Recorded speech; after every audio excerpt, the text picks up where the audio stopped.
Welcome, everybody, to another edition of the Huddle Hub Podcast. I am your host, Metal Mike, and tonight we are going to get you ready for week 6. Let me start over. I'm so off today. It's ridiculous. Welcome, everybody, to another edition of the Huddle Hub Podcast. My name is Metal Mike. I am your host tonight, and I'm riding solo tonight. John's not feeling well, feeling a little under the weather, but we're going to keep things rolling here on the Huddle Hub Podcast. He will be back next Tuesday for the Tuesday edition of the Huddle Hub Podcast. We wish John a speedy recovery and feeling better. We're going to keep rolling here on the Huddle Hub Podcast. As I always say, you got to keep the train rolling, right? And this journey, building this content, building the Huddle Hub Podcast and trying to get to the level we want to be at with the Huddle Hub Podcast, it's a grind. It is a grind. And I appreciate, John appreciates, Cam appreciates, we all appreciate everybody who is supporting us on this journey of building the Huddle Hub Podcast. So, we're going to keep rolling. We're going to keep grinding. And we appreciate everybody who's on the ride with us and anybody who hops along the train as we go along here, riding through the 2025 season and beyond. But John feeling a little under the weather tonight. He will be back next Tuesday. So we wish John a speedy recovery. Well wishes. Hope he feels better. He'll be back next Tuesday. Cam will be with me on Sundays as always for the Huddle Hub Podcast. But we're going to be here tonight for about the next 40, 45 minutes, maybe 60, depending on how long we go tonight. Even though I'm riding solo, it doesn't mean things get cut short. Right? We got some stuff to talk about and a lot coming out of the world of football, these past 48 hours since the Huddle Hub Podcast was last live. Before we get into things, head over to all the Huddle Hub Podcast social medias. If you are watching on the Twitch channel right now, all the links are in the bio for all the social medias, okay? But if you're watching on YouTube, hit that subscribe button. That's how you follow on YouTube. You don't have to pay anything. And you can also head over to X and TikTok at the Huddle Hub Pod. Hit that follow button and help us build the Huddle Hub Podcast going through the 2025 season and beyond. So what we're going to get into tonight is we are going to talk about the updated top 25 in college football. We had a lot of upsets this week. Oregon defeating Penn State. They moved up to the number 2. Penn State fell down to number 7. We're going to get into that. We're also going to talk about the remaining undefeated teams in Division I football. Now, you would think with how many teams are in D1, there'd be more than what I have on my list. But no, there's very few undefeated teams left. And we're going to talk about whether these teams deserve to be in the top 25 or not. Because there's some teams in the top 25, obviously, who have a loss or two. Notre Dame, they're sitting at 2-2. They're in the top 25. But yet you have teams who are undefeated and undefeated in their conference who aren't in there. No consideration.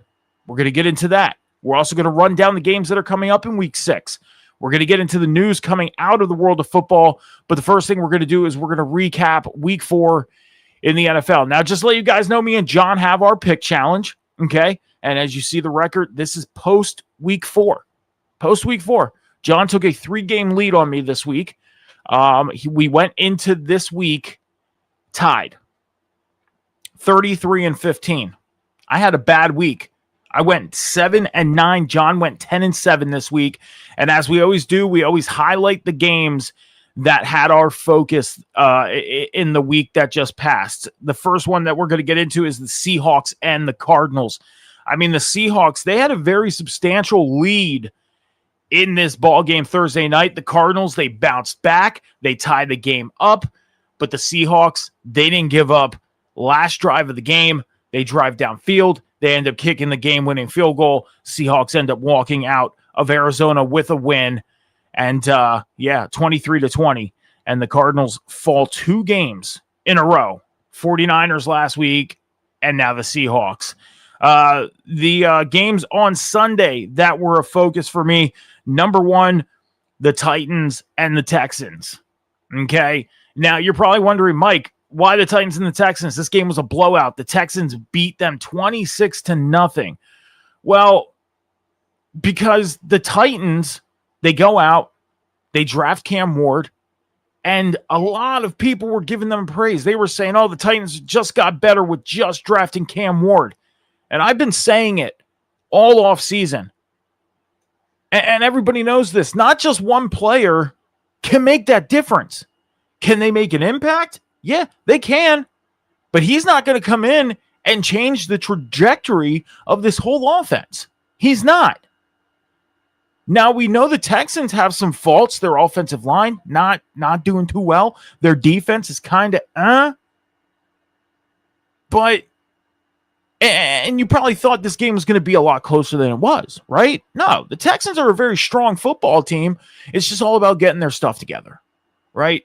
It's all about getting their stuff together. Again, their offensive line, their defense is a little shaky, but the Titans, and I said it, even though they went out and got Cam Ward, that wasn't going to make a difference this year.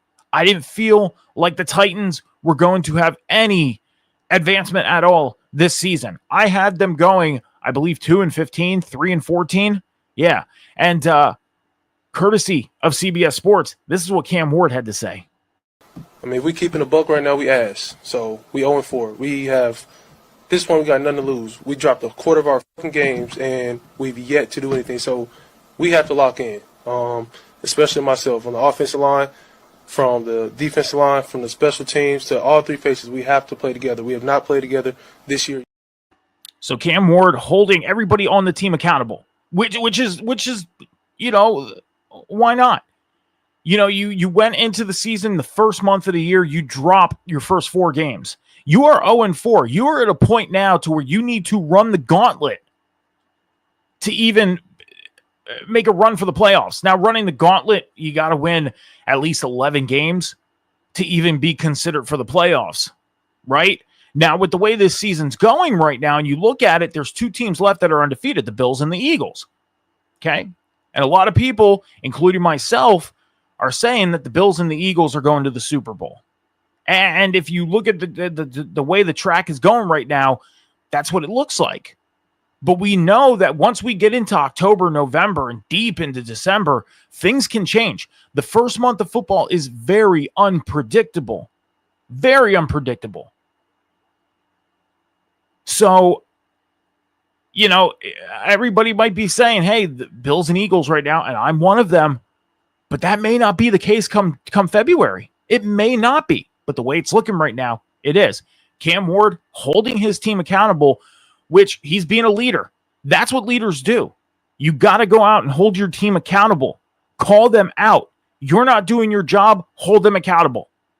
And he's not happy right now being 0-4. He's a rookie. This is his first year. And for him to go out and hold a team of veterans, guys that have been in this league for years, holding them accountable, I mean, who wouldn't want this guy as a leader of their team to hold a team accountable for dropping your first 4 games of the season and now putting yourself in a position to where you can't afford to lose no more than 2 more games. 2 more games. You got to hope to finish this season 11-6 to be considered for the playoffs, depending on how things go in the standings. Now, we've seen teams make the playoffs at 10-7. We've seen teams make the playoffs at 9-7 when it was a 17-game season.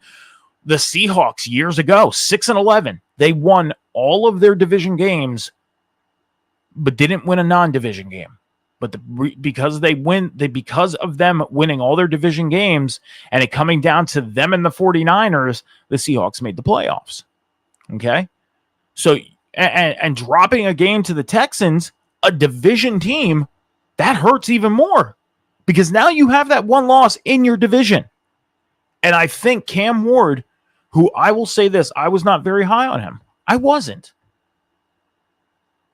But now he has me believing in him a little bit because he's going out as a rookie and holding his team accountable.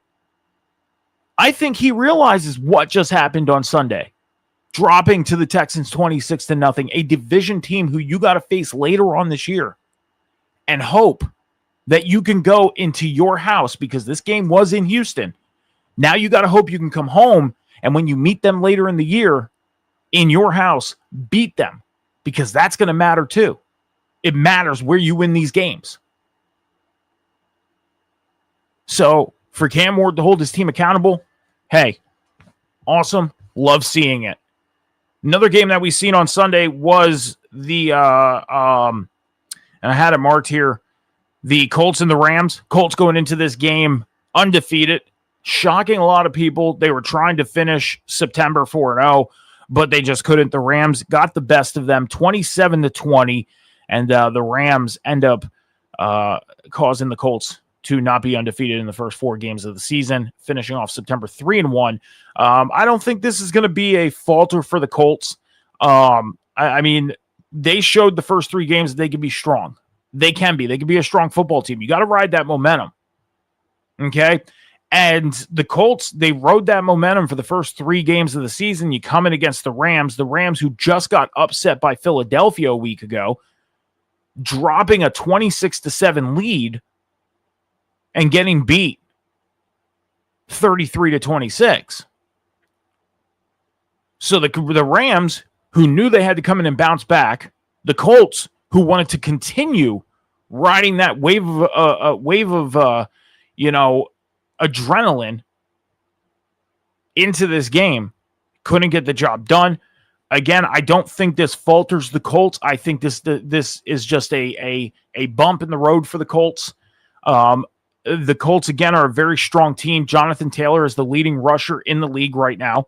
So, I mean, as long as the Colts get back on the horse and continue doing what they were doing in the first 3 games, hell, even in this game, I mean, they only lost by 7.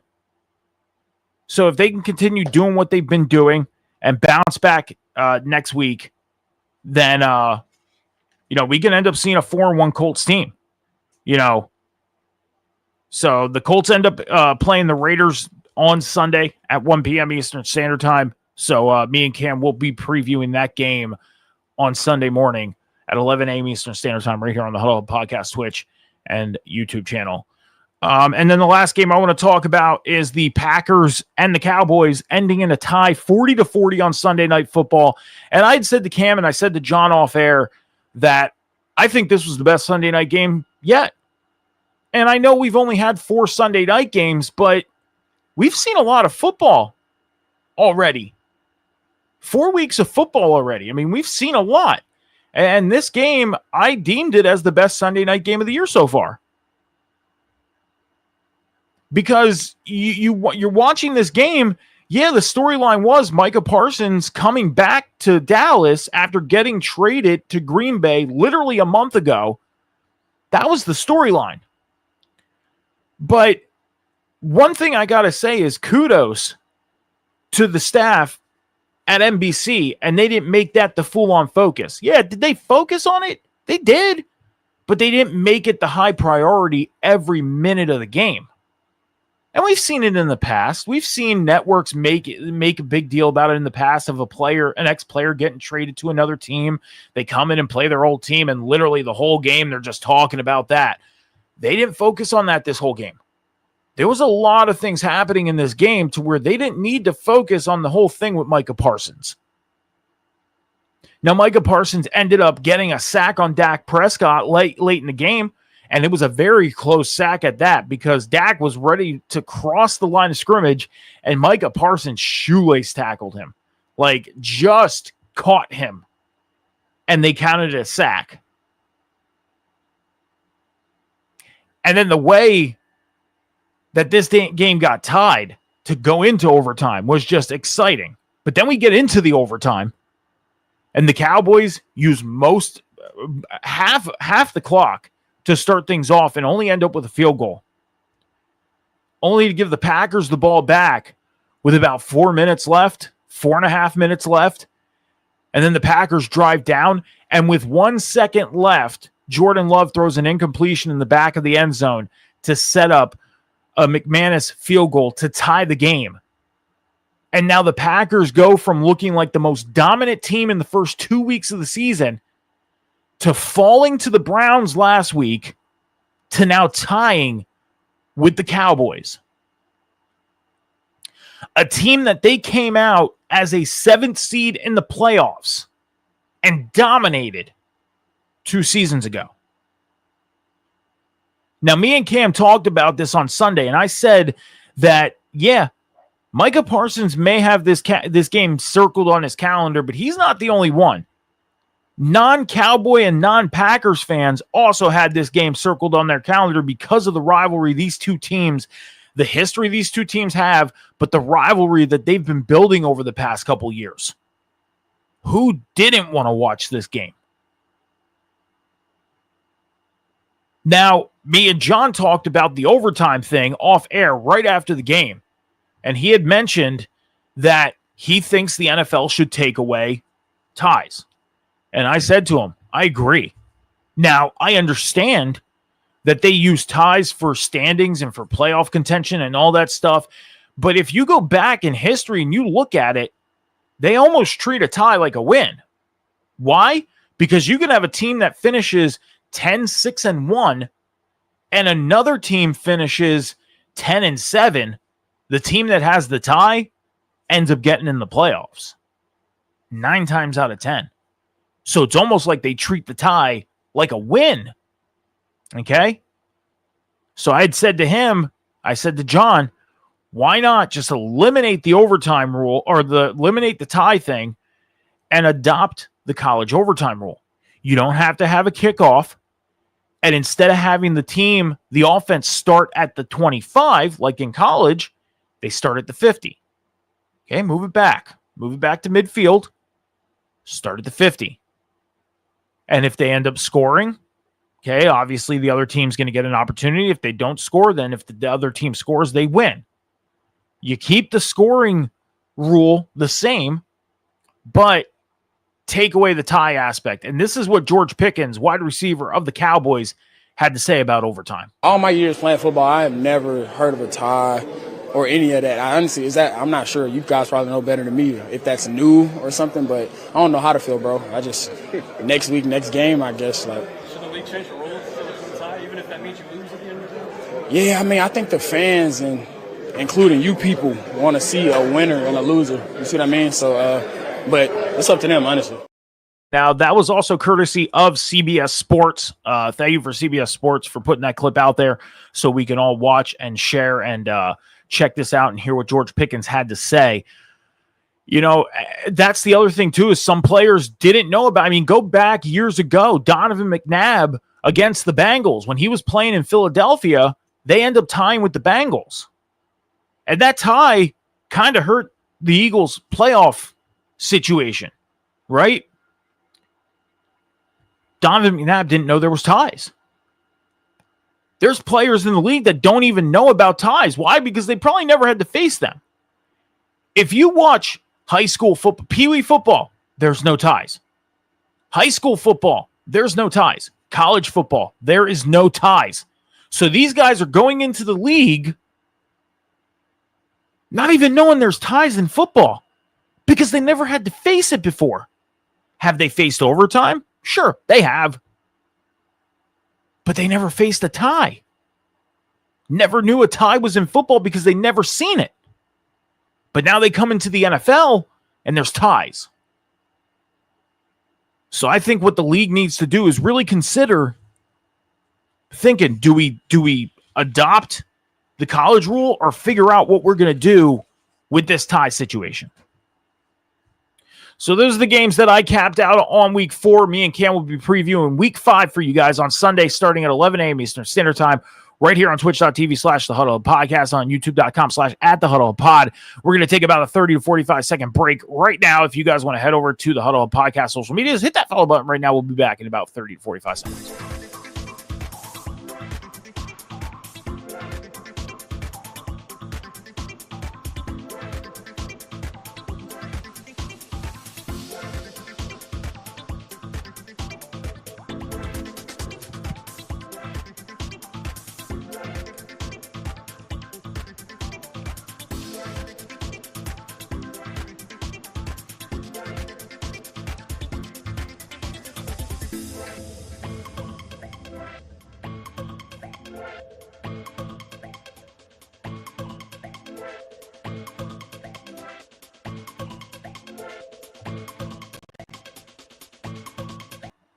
So make sure you're heading over to all the Huddle Podcast social medias right after the show. on Twitch at the Huddle Hub Podcast, over on TikTok, X, and YouTube at the Huddle Hub Pod. On YouTube, you have to hit that subscribe button. That's how you follow on the YouTube. You don't have to pay anything, nothing out of pocket. And make sure you're heading over to X and TikTok, hitting the follow button at the Huddle Hub Pod. It would deeply be appreciated as we go through the 2025 season and beyond. So we're going to get into the news coming out of the world of football. We're going to start off with some of the news that came out on Sunday. The NFL has announced that 6 regular season games in 2026 will be played in Rio de Janeiro, Brazil. So there will be more games over in Brazil next season. 6 regular season games. Now you got to think of it right now. We have 3 games that happened in London, 1 that happens in Brazil, which happened at the beginning of the season, 1 that happens in Mexico City. We have 1 that happens over in Germany, over in Munich. So we have a couple games that happen overseas, and now they're adding more for the international games. And my question for you guys is, how do you feel as fans if your team plays over internationally? Now, we know the Vikings, they're playing 2 games in a row overseas. They played against the Steelers, and they're going to be playing another game this Sunday morning over in London. So Vikings fans in the U.S. getting 2 games taken away from them unless they decide to travel overseas. So my question for you guys is, how do you feel about your team playing overseas, multiple games of the season, or even 1 game? Do you like the fact that they go overseas, or, do you feel like the NFL is taking away a game that you can potentially go to? Now, me, I don't have a problem with it. I don't. Now, the Eagles, they really don't travel overseas. They played an overseas game last year against the Packers to open the season up. They've played a London game already about a year or 2 ago. But I honestly don't have a problem with it because of the fact that as the NFL grows, you're going to start reaching that international reach. Fans are getting to see the game that we love.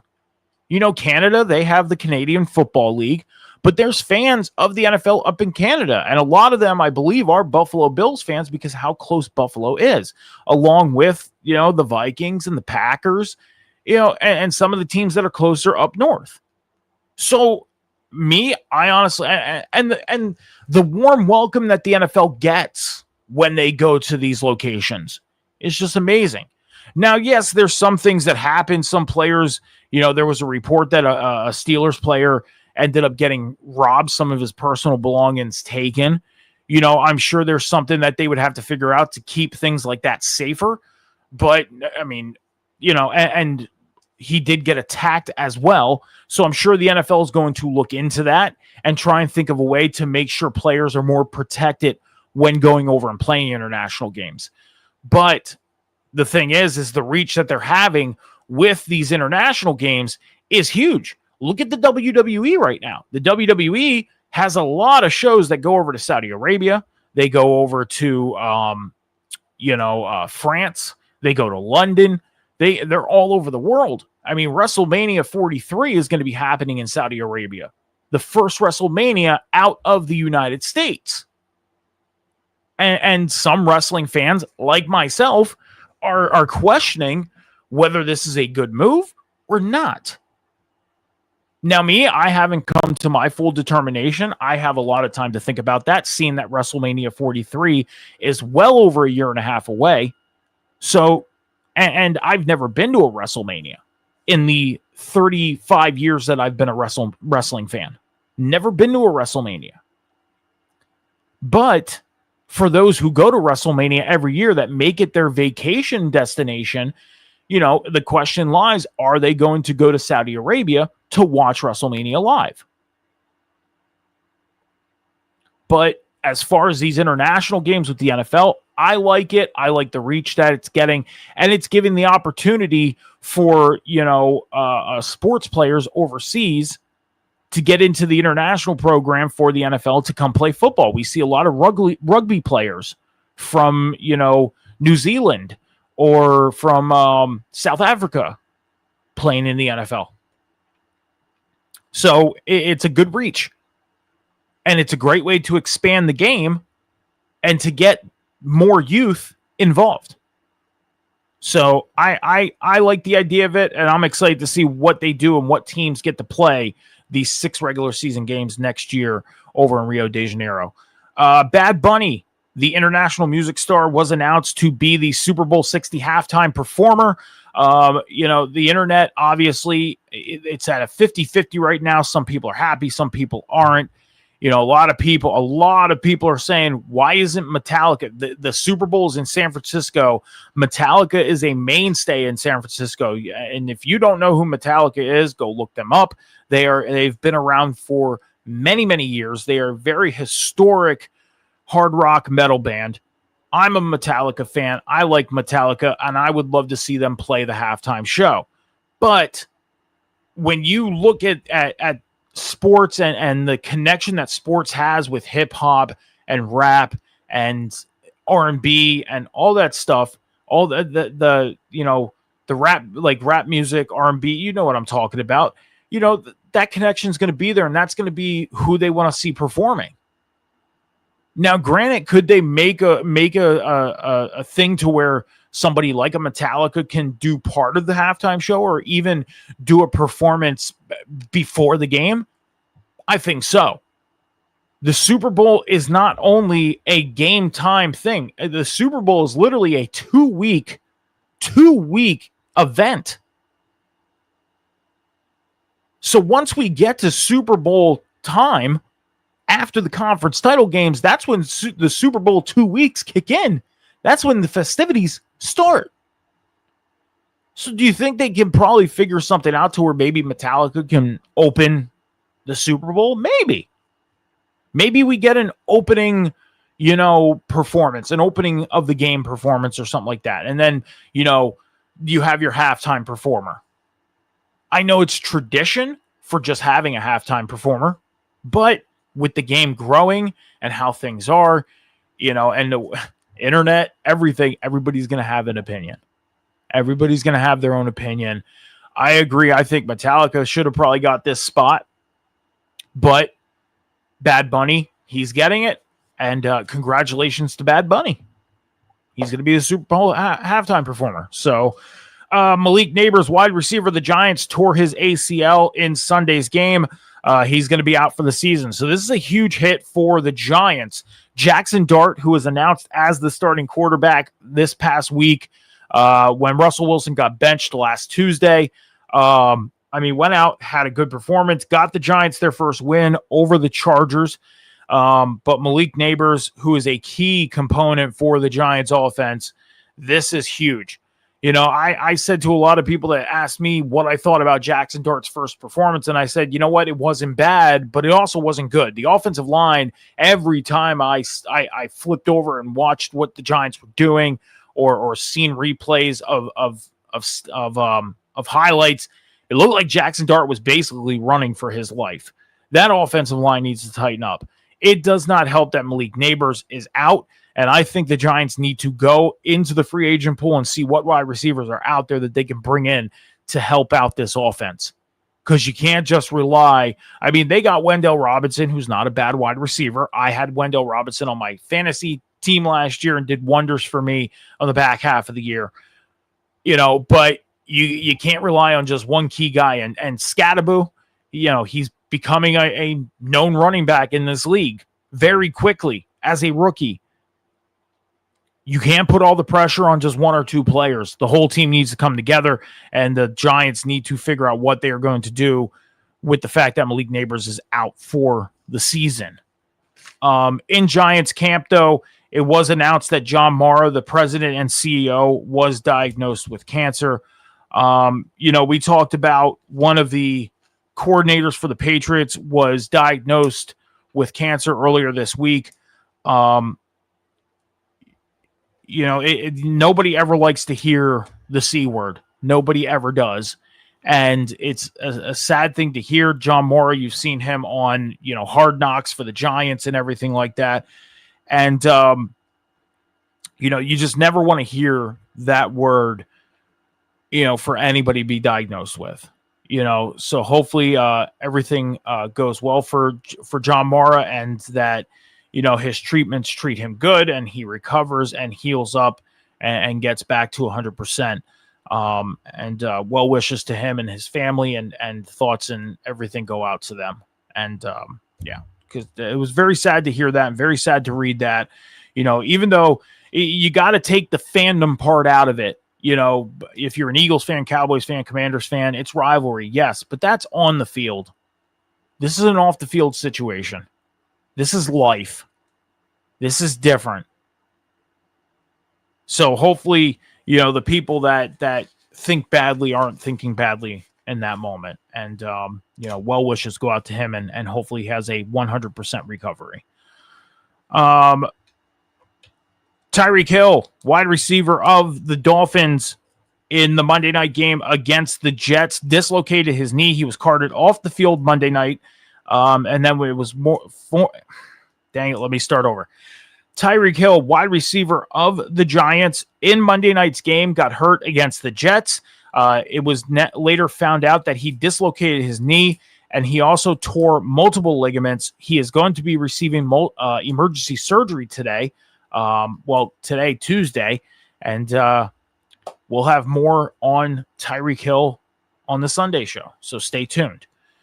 Lamar Jackson, quarterback of the Ravens, he is questionable for Sunday's game against the Texans. He has a hamstring injury right now, and it's unknown whether he's going to play or not against the Texans on Sunday. The Browns and the Texans, they made a trade yesterday. The Browns received Cam Robinson, the offensive tackle, and a 2027 seventh-round draft pick, and in return, the Texans received the 2027 sixth-round draft pick. So, I said it, the Browns and the Texans and the Giants, they all need to think about boosting up their offensive lines to protect their quarterback better. And looks like the Browns are trying to make that move to protect their quarterback because they need a lot of work done on that offensive line. So Brock Purdy, quarterback of the 49ers, he is dealing with his turf toe again. He went into the facilities on Monday and was complaining about soreness. The team is not sure whether he will start Thursday's game against the Rams or not. So Brock Purdy, who came back on Sunday, he played, went into the facilities on Monday, complained about his toe again, and now it's unknown whether he's going to play on Thursday against the Rams or not. Meanwhile, Ricky Pearsall, wide receiver of the 49ers, he's questionable for Thursday's game as well with a knee injury. So the 49ers, it seems like they're trying to get players back. Brock Purdy, he may have rushed back from his injuries. He was dealing with multiple injuries. Within a week, he was saying, you know what, I'm going to practice. Now, he didn't play the week before, but was able to come back this week. Now, he's dealing with an injury again. Meanwhile, Ricky Pearsall, Juwan Jennings, George Kittle's out for a while. These guys are trying to come back and play, but injuries keep eluding them.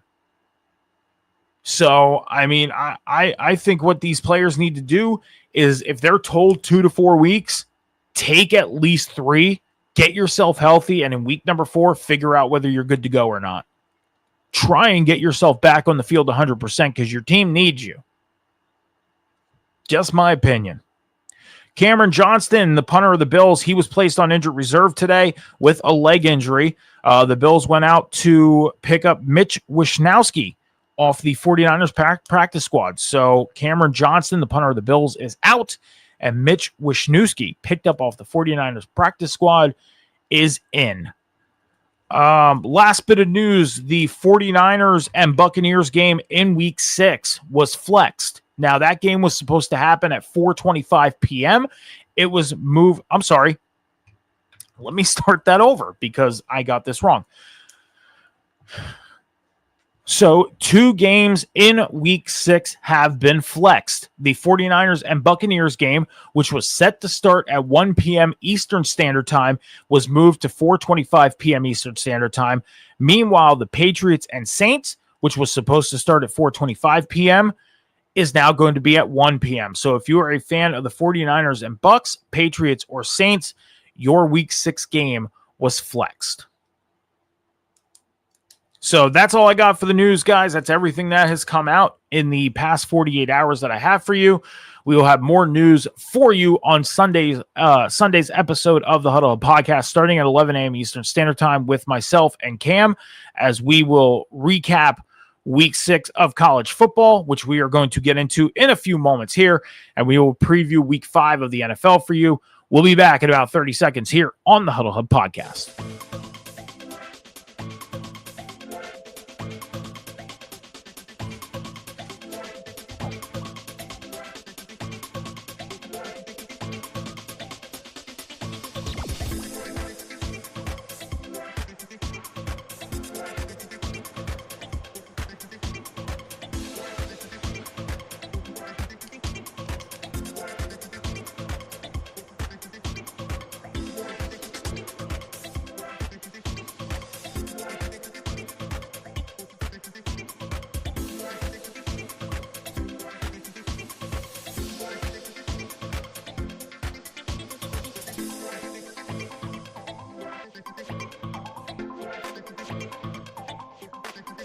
So make sure you're heading over to all the Huddle Hub Podcast social medias after the show and hitting that follow button on YouTube, hitting that subscribe button. That's how you follow on YouTube, X, YouTube, and TikTok at the Huddle Hub Pod, Twitch at the Huddle Hub Podcast. It would deeply be appreciated if you go hit that follow button after the show, right when we go off air here, and help us build the Huddle Hub Podcast going through the 2025 season and beyond. So we're going to get into previewing Week 6 of college football. Now, the past week or two, we've had a lot of top 25 matchups. This week, we only have two. Number 16, Vanderbilt will be heading into Alabama to take on number 10, Alabama, and number 3, Miami, to take on number 18, Florida State. The top 25 was updated on Sunday, and we're going to run it down real quick. Number 1, Ohio State is sticking around at number 1. They are 4-0. They are going to be taking on Minnesota. I'm taking Ohio State. I see Ohio State rolling through Minnesota and picking up that win and staying in the number 1 spot. Oregon, they are the number 2 team. They moved up 4 spots from the number 6 spot. They are 5-0, and they are on their bye week this week. So Oregon moved up 4 spots to number 2 from number 6. Miami moved down 1 spot from number 2 to number 3. They are 4-0, and they will be heading in to Florida State to take on number 18, the Florida State Seminoles. The Florida State Seminoles. Let me start that over. Number 3, Miami. They are 4-0. They moved down 1 spot from number 2 to number 3. They will be heading in to take on number 18, Florida State. I'm going to say this right now. Florida State moving down 10 spots from number 8 to number 18 after suffering their loss to Virginia last Friday. They are 3-1. Now, Florida State, they had that big upset against Alabama to start the year off. They started rolling. They started climbing the top 25 very quickly. I think this overtime loss to Virginia was a hiccup. It was a hiccup, but now they're in a position to where they're taking on this number 3 Miami team. And Miami is a very, very hot team. But at the same time, I think this is the first test for Miami. So I'm going to say this right now. I think Florida State goes in and upsets Miami. And I'm saying that right now. Number 4, Ole Miss. They moved up 9 spots from the 13 spot to number 4. They are 5-0. They're on their bye week as well this week. Oklahoma, they moved up 2 spots from number 7 to number 5. They're 4-0 to take on Kent State this week. I'm going to take Oklahoma. Oklahoma's another team that is rolling right now. And I think a lot of people are overlooking Oklahoma. Oklahoma's going to go in and beat Kent State. Just simple as that. Number 6, Texas A&M. They moved up 3 spots from number 9 to number 6. They are 4-0. They are taking on Mississippi State this week. I'm going to take Texas A&M on this one. They're going to stay undefeated. Number 7, Penn State. They moved down 4 spots from the 3 spot to number 7. They are 3-1 to take on UCLA this week. A lot of people giving grief to James Franklin, head coach of Penn State, because of the loss to Oregon. Now, James Franklin went on to say, I'm not going to let this one loss define our season, and I'm not going to let the many losses I've had in my career define this season. A lot of people are blaming James Franklin for the loss to Oregon. Now, me personally, I am a Penn State fan. I'm not blaming him. I'm blaming Drew Aller. Okay? Because yes, James Franklin, he makes the play calls, but Drew Aller's the quarterback. He controls what happens on the field. You are the general. You make the decision where you throw the ball, where you put the ball. The ball is in your hands at the end of the day. And Drew Aller made a mistake. I think Drew Aller will bounce back, make up for his mistake, and come out and beat UCLA this week. So Penn State over UCLA. Indiana, they moved up 3 spots from 11 to number 8. They are 5-0 on the season. They have a bye week this week. Texas, they moved up 1 spot from 10 to 9. They are 3-1 heading in to take on Florida. Florida right now is just a train wreck of a team. And I do not see Texas having any issues with Florida this week. Not one whatsoever.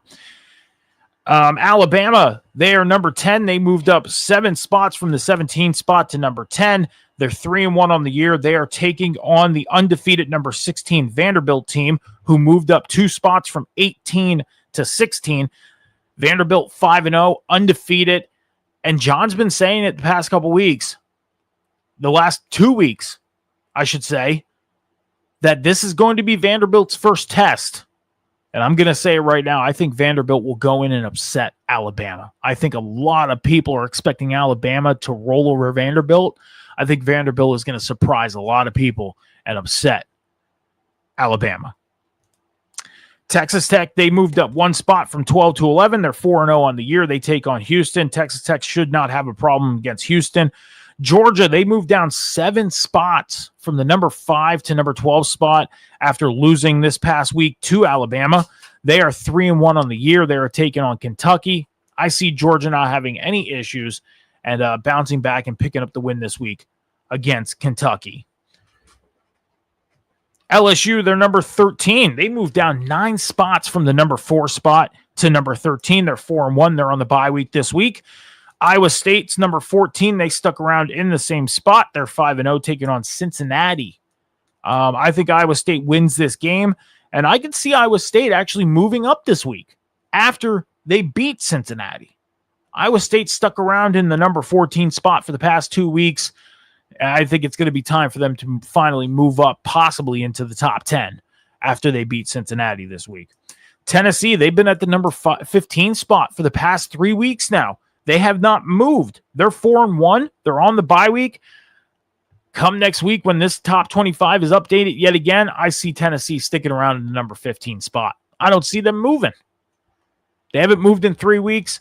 They're going to stick around in the 15 spot after this week as well on the bye week. Number 17, Georgia Tech. They moved down 1 spot from 16 to 17. They're 5-0 on the year. They are on a bye week this week. Number 19, Missouri. They moved up 1 spot from 20 to 19. They're 5-0. They're on a bye week this week. Michigan, they are number 20. They moved down 1 spot from 19 to 20. They're 3-1 on the year. They take on Wisconsin. I'm going to say this right now. I think Wisconsin can come in and upset Michigan this week. I do. I think Wisconsin comes in and upsets Michigan this week. Notre Dame, they moved up 1 spot from 22 to 21. They're 2-2 on the year. They take on Boise State. Now, Boise State, they started the year off in the top 25 and very quickly fell out. Why? Because they just can't seem to win games. Notre Dame, on the other hand, they stuck around in the top 25 and they started the year 0-2. They're on a 2-game win streak, and I think they continue their streak by beating Boise State this week. Illinois, they're number 22. They moved up 1 spot from 23. They're 4-1 on the year. They take on Purdue. I see Illinois beating Purdue. Illinois had that loss to Indiana 2 weeks ago, which bumped them all the way down from the top 10. I believe they were in the top 10, all the way down to the 20s. I see Illinois coming out and beating Purdue. BYU, they moved up 2 spots from 25 to 23. They're 4-0 on the year. They take on West Virginia. I wouldn't sleep on West Virginia. I wouldn't, BYU. I'm not sitting here saying that West Virginia is going to come out and upset you, but I wouldn't sleep on them either. I got BYU winning this game, and it's going to be very, very close. Virginia, after beating Florida State, they are 4-1 on the year. They moved into the top 25 this week at number 24. They're taking on Louisville. Now, Louisville is undefeated. So I wouldn't sleep on Louisville. I think Louisville will come in and upset Virginia this week. And then last but not least, last but not least, at number 25 is Arizona State. They moved into the top 25 this week. They're 4-1. They are on the bye week. Now, I did have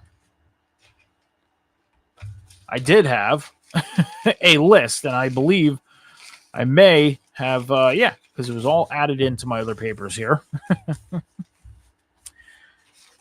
So we're going to talk about this real quick.